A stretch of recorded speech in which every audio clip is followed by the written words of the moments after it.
नमस्कार दोस्तों हम देख रहे थे शिक्षा मनोविज्ञान के 555 अति महत्व प्रश्न। दोस्तों ये भाग नंबर हमारा 6 रहेगा, जिसके अंदर हम 55 क्वेश्चन देखेंगे। इससे पहले हमने 5 भाग अपलोड कर दिए हैं दोस्तों, वो आपको प्लेलिस्ट के अंदर मिल जाएंगे। प्लेलिस्ट में जाइए, शिक्षा मनोविज्ञान के 1500 प्रश्न के नाम से प्लेलिस्ट बनी हुई है, जिसके अंदर आपको जो है भाग है शेष भाग वो मिल जाएंगे। दोस्तों एक बार सभी मित्र वीडियो को लाइक और शेयर कर दें, और अभी तक चैनल को सब्सक्राइब नहीं किया तो चैनल को जरूर सब्सक्राइब कर लें। चलते हैं दोस्तों क्वेश्चनों की ओर। हर एक क्वेश्चन आपकी एग्जाम की दृष्टि से बहुत ही इंपॉर्टेंट रहेगा, तो ध्यान से देखते रहिए। पहला क्वेश्चन है, अभिप्रेरित व्यवहार के बारे में निम्नलिखित में से कौन सही नहीं है। जो अभिप्रेरित व्यवहार होता है उसके बारे में कौन सा कथन है जो सही नहीं है दोस्तों। तो यहां पर हम देखते हैं, तो आपका ऑप्शन रहेगा ए यहां पे सही, अनुक्रियाओं का ऊर्जाकरण। यह है जो अभिप्रेरित व्यवहार के बारे में सही नहीं है।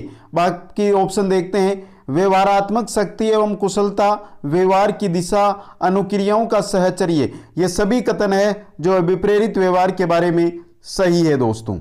नेक्स्ट क्वेश्चन में चलते हैं। आत्म केंद्रित व्यक्ति होता है, जो आत्म केंद्रित व्यक्ति होता है दोस्तों वो कैसा होता है, अंतर्मुखी व्यक्ति होता है। ए ऑप्शन आपका यहां पे सही रहेगा, और ये क्वेश्चन है जो बहुत एग्जामों के अंदर आया हुआ है, इंपॉर्टेंट क्वेश्चन है। नेक्स्ट क्वेश्चन में चलते हैं। क्वेश्चन नंबर 3 है दोस्तों, रिक्त स्थान दिया है, बच्चों में अमूर्तमन प्रत्ययों को ग्रहण करने की योग्यता होती है। पिछड़े हुए बच्चों में, प्रतिभाशाली बच्चों में, मानसिक रूप से पिछड़े बच्चों में, या इनमें से कोई नहीं। तो जो प्रतिभाशाली बच्चे होते हैं दोस्तों, बी ऑप्शन आपका सही रहेगा। प्रतिभाशाली बच्चों के अंदर अमूर्तमन जो प्रत्यय होते हैं उनको ग्रहण करने की योग्यता, क्षमता होती है। नेक्स्ट क्वेश्चन में चलते हैं। सीखने की प्रक्रिया को प्रभावित करने वाले कारक है। इनमें से सीखने की जो प्रक्रिया है उसको प्रभावित, अनुकरण के द्वारा सीखने की प्रक्रिया प्रभावित होती है। प्रशंसा की जाए या निंदा की जाए उससे भी सीखने की प्रक्रिया प्रभावित होती है। प्रतियोगिता से भी सीखने की प्रक्रिया है वो प्रभावित होती है। तो तीनों ही कारक है जो सीखने की प्रक्रिया को प्रभावित करते हैं। डी ऑप्शन ये सभी आपका यहां पे सही रहेगा। नेक्स्ट क्वेश्चन में चलते हैं। पुनरावर्ती प्रश्न किए जाते हैं। जो पुनरावर्ती प्रश्न है वो क्यों किए जाते हैं दोस्तों, विषय वस्तु को समझाने हेतु। पुनरावर्ती प्रश्न है जो विषय वस्तु को समझाने के लिए किए जाते हैं दोस्तों। नेक्स्ट क्वेश्चन में चलते हैं। अप्रत्यक्ष पक्ष समस्याओं का उपयोग किस श्रेणी के प्रयोजन के लिए किया जाता है। जो अप्रत्यक्ष पक्ष समस्याओं का उपयोग है वो किस श्रेणी के जो बच्चे हैं या कौन सी श्रेणी है उसके लिए किया जाता है दोस्तों, तो प्रौढ़ श्रेणी के लिए। ऑप्शन बी आपका यहां पे सही रहेगा। नेक्स्ट क्वेश्चन में चलते हैं। समस्या के अचानक समाधान की वकालत करने वाला सिद्धांत का क्या नाम है। जो समस्या होती है उसका अचानक समाधान की वकालत करने वाला सिद्धांत है वो कौन सा है दोस्तों, सूझ का सिद्धांत। ऑप्शन बी आपका सही रहेगा। इंपॉर्टेंट क्वेश्चन है एग्जाम की दृष्टि से ये भी। नेक्स्ट क्वेश्चन में चलते हैं। कौन सिद्धांत व्यक्त करता है कि मानव मस्तिष्क एक बर्फ की बड़ी चट्टान के समान है जो कि अधिकांश छिपी रहती है एवं उसमें चेतन के 3 स्तर होते हैं दोस्तों। कौन सा सिद्धांत है दोस्तों, मनोविश्लेषणात्मक सिद्धांत है दोस्तों। जो मानव जो मस्तिष्क है उसको एक बर्फ की बड़ी चट्टान के समान मानता है दोस्तों। अगर चट्टान को हम पानी के अंदर छोड़ दें तो उसका 1 भाग रहता है वो बाहर रहता है और 9 भाग है वो पानी के अंदर रहता है। तो अधिकांशतः क्या रहती है, छिपी हुई रहती है। नेक्स्ट क्वेश्चन में चलते हैं। समायोजन से तात्पर्य स्वयं का विभिन्न परिस्थितियों में अनुकूलन करना है ताकि संतुष्ट किया जा सके। किसको संतुष्ट किया जा सके दोस्तों, समायोजन से तात्पर्य स्वयं की विभिन्न परिस्थितियों में अनुकूलन करना है ताकि आवश्यकताओं को संतुष्ट किया जा सके। डी ऑप्शन आपका सही रहेगा। इंपॉर्टेंट क्वेश्चन है दोस्तों ये भी। नेक्स्ट क्वेश्चन में चलते हैं। बच्चा की आयु में दूसरों का अनुकरण करने की क्षमता विकसित करता है। कितने वर्ष की आयु में बच्चा दूसरों का अनुकरण करने की जो क्षमता होती है उसको विकसित कर लेता है दोस्तों?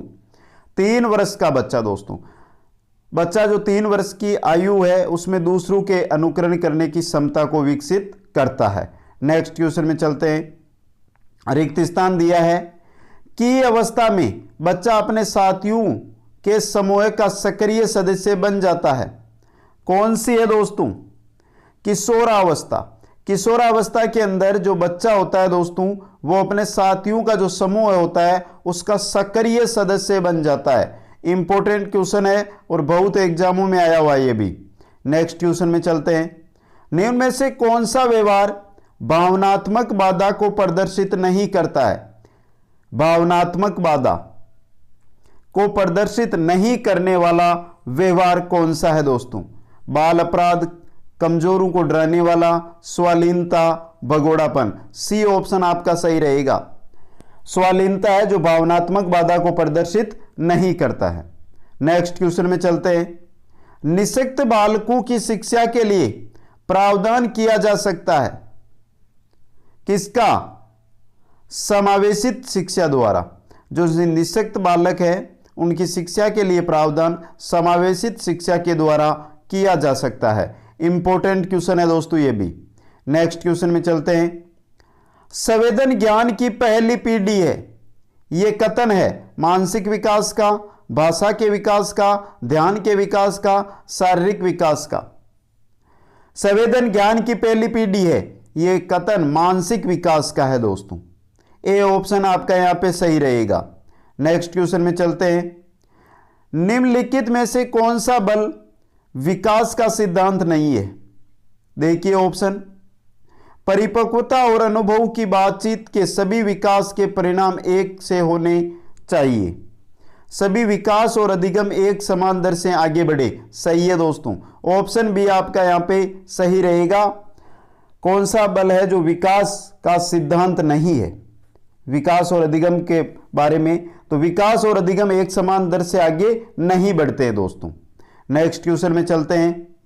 माता पिता को छोटे बच्चों की सीखने की प्रक्रिया में एक रिक्त स्थान दिया गया है, भूमिका निभानी चाहिए। किसकी भूमिका निभानी चाहिए दोस्तों? सक्रियतापूर्ण की भूमिका। माता पिता को छोटे बच्चों के जो सीखने की प्रक्रिया है उसके अंदर सक्रियतापूर्ण या सक्रियतापूर्ण भूमिका निभानी चाहिए। नेक्स्ट क्वेश्चन में चलते हैं। 6 से 10 वर्ष की अवस्था में बालक रुचि लेना प्रारंभ करते हैं। 6 से 10 वर्ष की जो अवस्था है उसके अंदर बालक किसमें रुचि लेना प्रारंभ करते हैं दोस्तों? विद्यालय के अंदर। ऑप्शन बी आपका सही रहेगा। नेक्स्ट क्वेश्चन में चलते हैं। निम्न में से कौन सा विकास का सिद्धांत नहीं है? विकास का सिद्धांत कौन सा नहीं है दोस्तों इनमें से?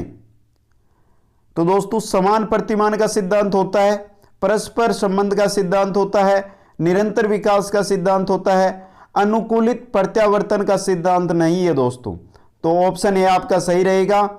अनुकूलित प्रत्यावर्तन का सिद्धांत, यह विकास का सिद्धांत नहीं है।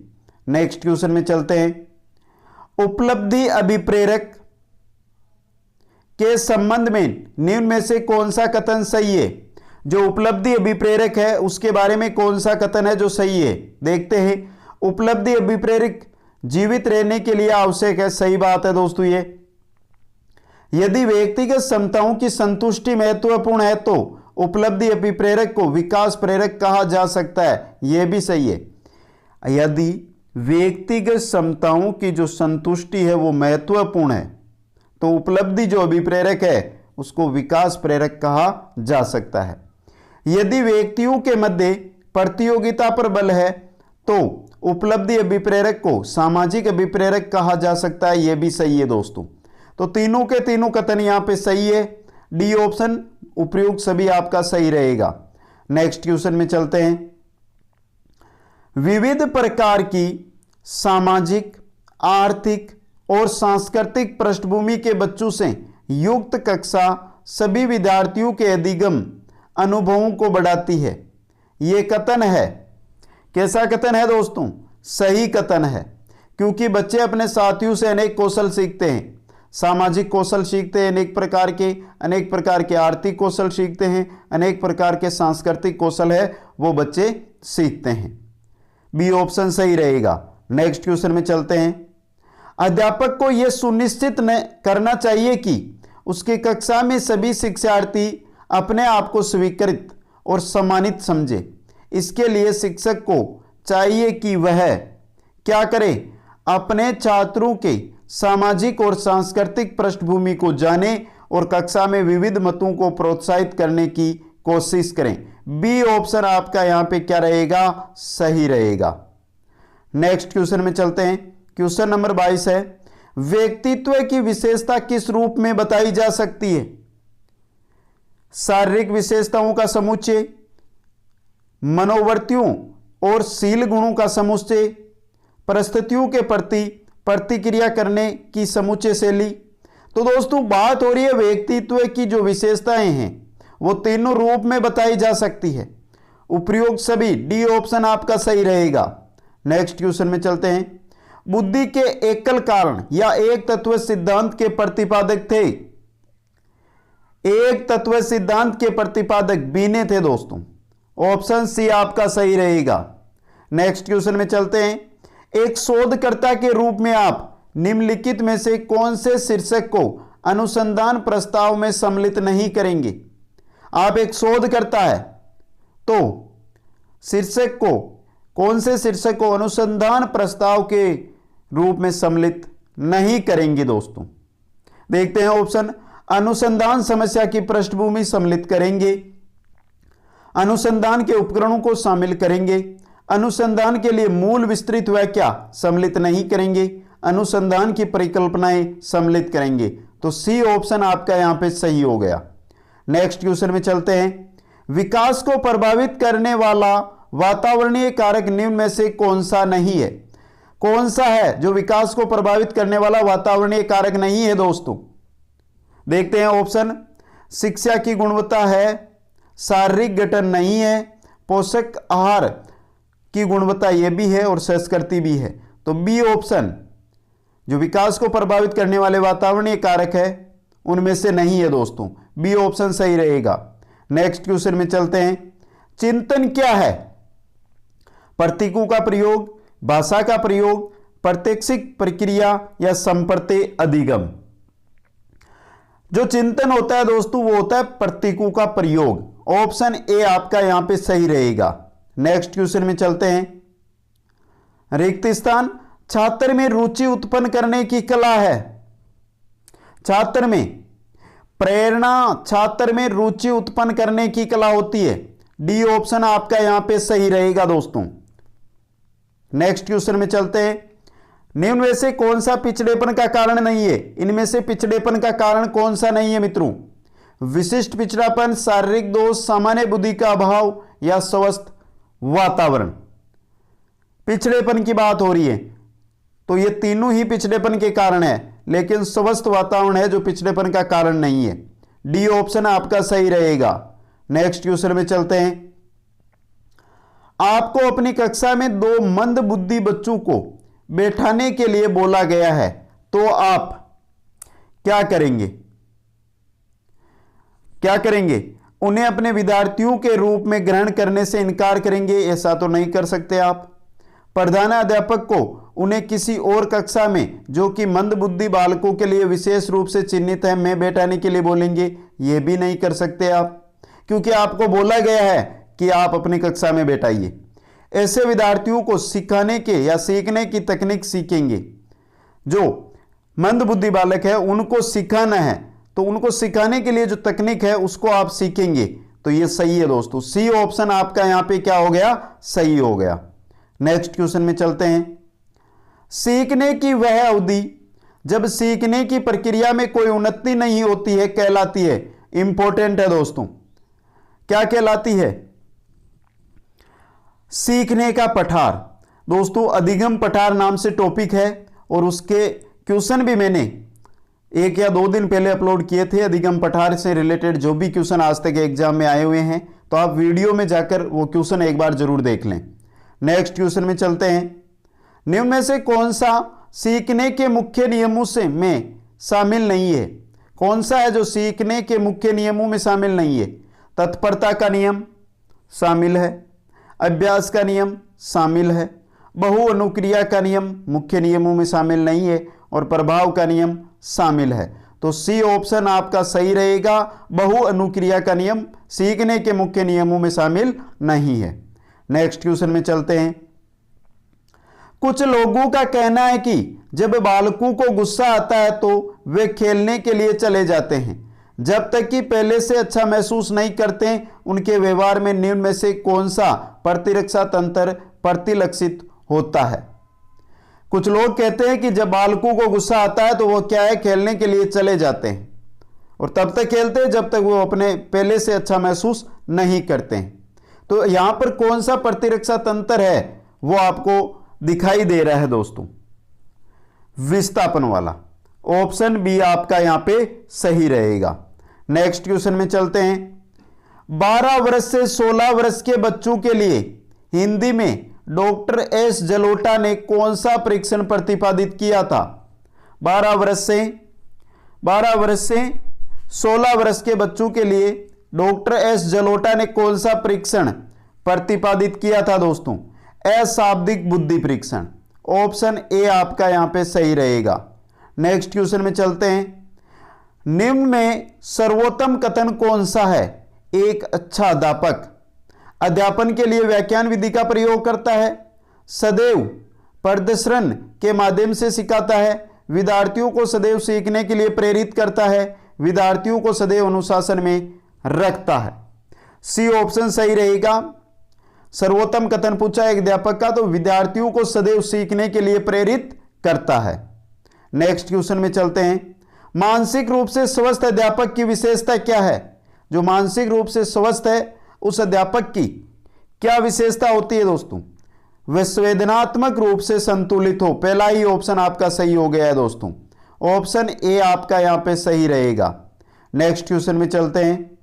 एक बच्चा जो पढ़ाई में अच्छा प्रदर्शन करता हो अचानक विफल होने लगता है, इस स्थिति के लिए शिक्षकों के पास सर्वोत्तम उपाय क्या होना चाहिए? यहां पर ऑप्शन सी गायब हो गया दोस्तों टाइपिंग के समय।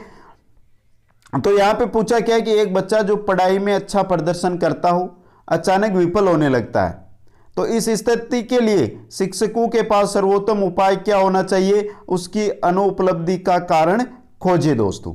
नेक्स्ट क्वेश्चन में चलते हैं।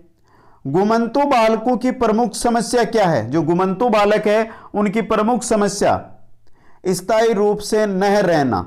सी ऑप्शन सही रहेगा। नेक्स्ट क्वेश्चन में चलते हैं। निम्न में से कौन सी डिसलेक्सिया की विशेषता नहीं है? डिसलेक्सिया की विशेषता कौन सी नहीं है दोस्तों? सी बी ऑप्शन उठाइए। सीधे या उल्टे हाथ के प्रयोग के संबंध में निश्चय, यह डिसलेक्सिया की विशेषता नहीं है। नेक्स्ट क्वेश्चन में चलते हैं। प्रतिभावान बालकों की पहचान करने के लिए हमें सबसे अधिक महत्व किसको देना चाहिए? प्रतिभावान बालकों की अगर हम पहचान करना चाहते हैं सबसे अधिक महत्व किसको देंगे? वस्तुनिष्ठ परीक्षणों के परिणाम को देना चाहिए। बी ऑप्शन आपका यहां पे सही रहेगा। नेक्स्ट क्वेश्चन में चलते हैं।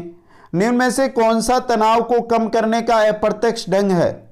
तनाव को कम करने का अप्रत्यक्ष ढंग कौन सा है दोस्तों? उदात्तीकरण। डी ऑप्शन आपका सही रहेगा। नेक्स्ट क्वेश्चन में चलते हैं। क्रियात्मक अनुसंधान का उपयोग होता है। क्रियात्मक अनुसंधान का उपयोग शिक्षण में सुधार हेतु, शिक्षण में परिवर्तन हेतु, विद्यालय एवं शिक्षण की समस्या समाधान हेतु, तीनों के लिए क्रियात्मक अनुसंधान का उपयोग होता है। डी ऑप्शन उपयोग सभी आपका यहां पे सही रहेगा। नेक्स्ट क्वेश्चन में चलते हैं। रिक्त स्थान में मापन की भूमिका सब सीखी हुई कुशलताओं में निष्पादन का एक संपूर्ण अवलोकन देती है। किसमें? योगात्मक मूल्यांकन में। सब सीखी हुई जो कुशलताएं हैं उनमें निष्पादन का एक संपूर्ण अवलोकन देती है योगात्मक मूल्यांकन में। नेक्स्ट क्वेश्चन में चलते हैं। केटल द्वारा विश्लेषित किए गए व्यक्तित्वशील गुणों की संख्या कितनी है? केटल ने जो व्यक्तित्वशील गुण बताए थे उनकी संख्या कितनी थी दोस्तों? 16 थी। ऑप्शन सी आपका सही रहेगा। नेक्स्ट क्वेश्चन में चलते हैं।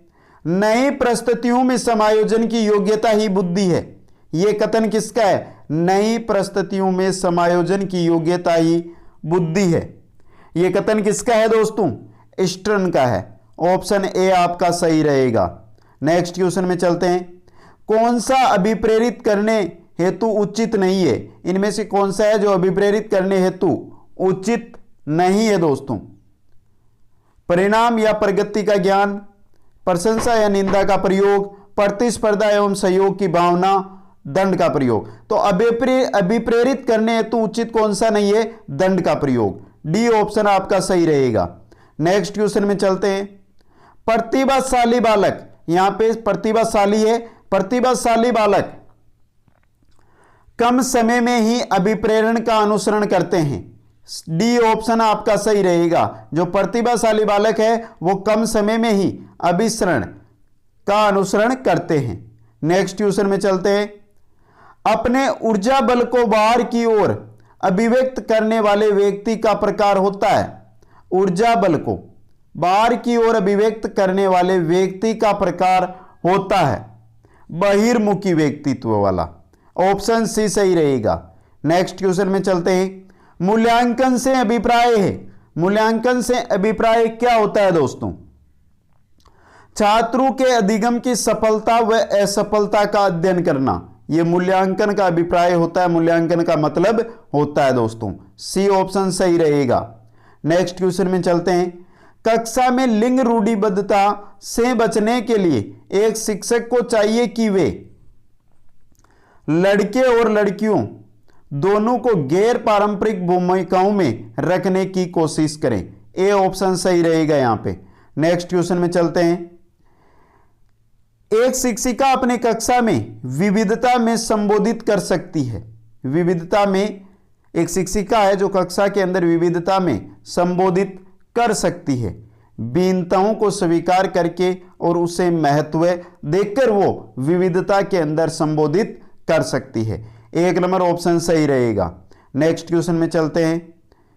यहां पे मित्रों और भी ऑप्शन देख लेते हैं एक बार। भिन्नताओं को स्वीकार करके और उसके महत्व को देखकर बच्चों की सामाजिक सांस्कृतिक पृष्ठभूमि का शास्त्रीय शिक्षा शास्त्रीय संसाधन के रूप में प्रयोग करके विभिन्न अधिगम शैलियों को समायोजित करके मानक निर्देश देकर और निष्पादन हेतु सर्व मानदंड निर्धारित करके। तो यहां पर आपका ऑप्शन 1, 2 और 3 सही है मित्रों। ऑप्शन ए सही रहेगा, 1, 2, 3 यहां पे। नेक्स्ट क्वेश्चन में चलते हैं। आधुनिक शिक्षण अधिगम प्रक्रिया में शिक्षक की भूमिका है। क्या भूमिका है दोस्तों? सीखने हेतु एक अच्छे सुलभकर्ता की। ए ऑप्शन सही रहेगा और इंपॉर्टेंट क्वेश्चन है मित्रों ये भी। नेक्स्ट क्वेश्चन में चलते हैं। स्किनर ने अपना प्रयोग किया था। स्किनर ने अपना प्रयोग चूहे और कबूतर पर किया था दोस्तों। नेक्स्ट क्वेश्चन में चलते हैं। इन कथनों में से आप किससे सहमत है? जो कथन दिए इनमें से आप किससे सहमत है दोस्तों? देखते हैं। एक बच्चा अनुत्तीर्ण होता है क्योंकि सरकार विद्यालयों में पर्याप्त प्रौद्योगिकी संसाधन प्रदान नहीं कर रही है। गलत है, ये सहमत नहीं है हम इससे। एक बच्चे की असफलता के लिए वंशानुक्रम घटकों को प्रत्यक्ष रूप से जिम्मेदार ठहराया जा सकता है जिससे उसने अपने माता पिता से अर्जित किया है, ये इससे भी हम सहमत नहीं है। एक बच्चे की असफलता व्यवस्था तथा बच्चे के प्रति प्रतिक्रिया करने की उसकी असमर्थता का एक प्रतिबिंब है, यह सही है, इससे सहमत है। सी ऑप्शन आपका यहां पे सही रहेगा। नेक्स्ट क्वेश्चन में चलते हैं। किसी कक्षा में शिक्षक की भूमिका है। कोई कक्षा है उसके अंदर शिक्षक की क्या भूमिका है? सीखने की विश्वसनीय स्थितियां जुटाना और शिक्षार्थियों को स्वतंत्र चिंतन की सुविधा देना। ऑप्शन बी आपका यहां पे सही रहेगा। और मित्रों चलते हैं आज के हमारे अंतिम क्वेश्चन की ओर। अभिप्रेरणा वर्णित होती है। जो अभिप्रेरणा है वो वर्णित होती है ज्ञानात्मक जागृति द्वारा, भावात्मक जागृति द्वारा। किससे होती है? भावात्मक जागृति द्वारा। जो अभिप्रेरणा है वो भावात्मक जागृति द्वारा वर्णित होती है। बी ऑप्शन आपका यहां पे सही रहेगा। तो दोस्तों इस वीडियो के अंदर हमने 55 प्रश्न देखे। एक बार कमेंट करके बताइए कि कैसे लगे ये क्वेश्चन आपको। और जो भी साथी पहली बार चैनल पर आए हैं वो चैनल को सब्सक्राइब जरूर कर ले और बाकी के 1 से, ये भाग 6 है मित्रों हमारा, तो भाग 1 से लेकर 5 तक के प्लेलिस्ट में जाकर एक बार जरूर आप देख ले दोस्तों। वीडियो को लाइक करें और एक बार सभी मित्र अधिक से अधिक अपने सभी मित्रों के पास वीडियो को शेयर जरूर कर दें।